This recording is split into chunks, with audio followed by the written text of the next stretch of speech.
Hello everyone, welcome to week 12. This week we are going to focusing on the chapter 5 from the Hammond in 2015, which is about building the foundation of the learning the partnership.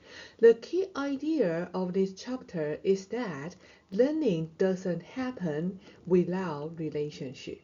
Before the student can fully engage academically, they need to feel safe, respected, and connected.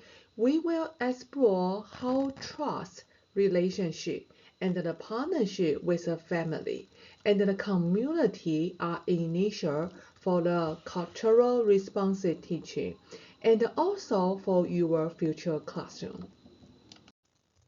Learning objective. By the end of this week, you should be able to first understand why trust and the relationship are critical in learning. Second, explore how to build strong relationship with a family.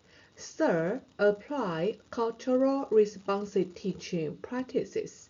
And finally, connecting what happened in the classroom and the student real life, community, and experience. These objectives are also directly connected to your key assessment, so keep them in mind. Now let's talk about why relationships matter. One of the most important ideas from Hammond is that relationships are the foundation of the learning. Think about if a student doesn't trust you, are they going to take a risk? Possible not. When a student feels connected to their teacher, they are more willing to participate more. They are more willing to try challenging tasks, and they are more engaged overall. So before we are going to focus on the content, we must first focus on connection with our student. Trust in the classroom. Trust is not something that happens automatically. It must be intentionally built.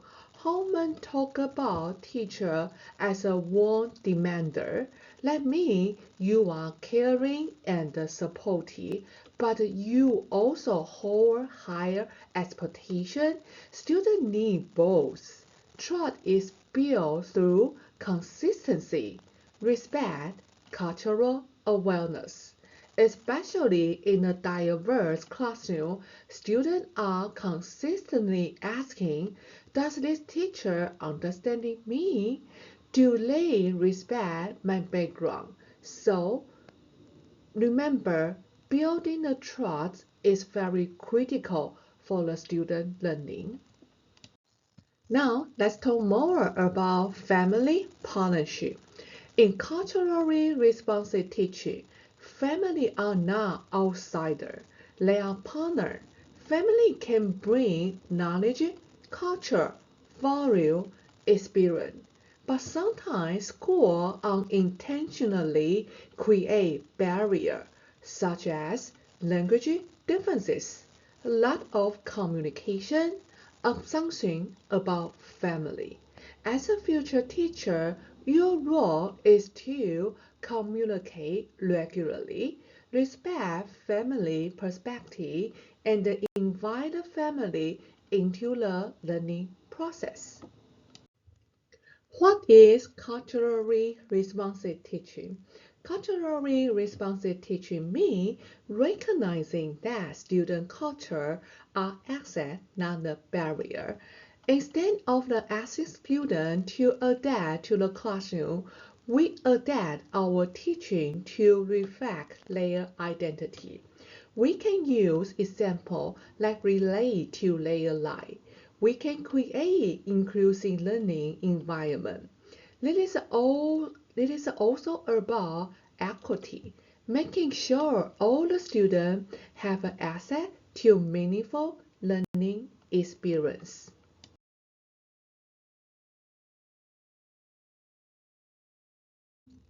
Practical strategy. Let's talk about what this looks like in practice. Here are some strategies you can use. We can learn about the student background to understand them more. Use the inclusive and the respectful language. Remember, your language used in the classroom is very important for the student. So remember to use inclusive and respectful language in the classroom. Create a routine that builds the trust. Remember, the regular routine can help the student feel more comfortable. So creating routine that can help us to build the trust between the teacher and the student. Encourage student voice and the participation. Even small action like the learning how to pronounce a student name correctly, it can build a strong relationship. Reflection question. After reading the chapter 5, I want you to think more deeper about this question, especially as a future teacher. How will you build the trust with your student? How will you engage the family in a meaningful way? How will you connect learning to the student life? These are not just a theory question, they are the real classroom decisions you will make every day. Key takeaway. To summarize today's key point, first, relationship and trust are the foundation of the student learning. Second, family are partners, not just observer. And third, culture should be integrated into teaching, not ignored. If you remember one thing from this chapter, let it be this. Students learn best when they feel seen, valued, and connected. And let's start with you as a teacher.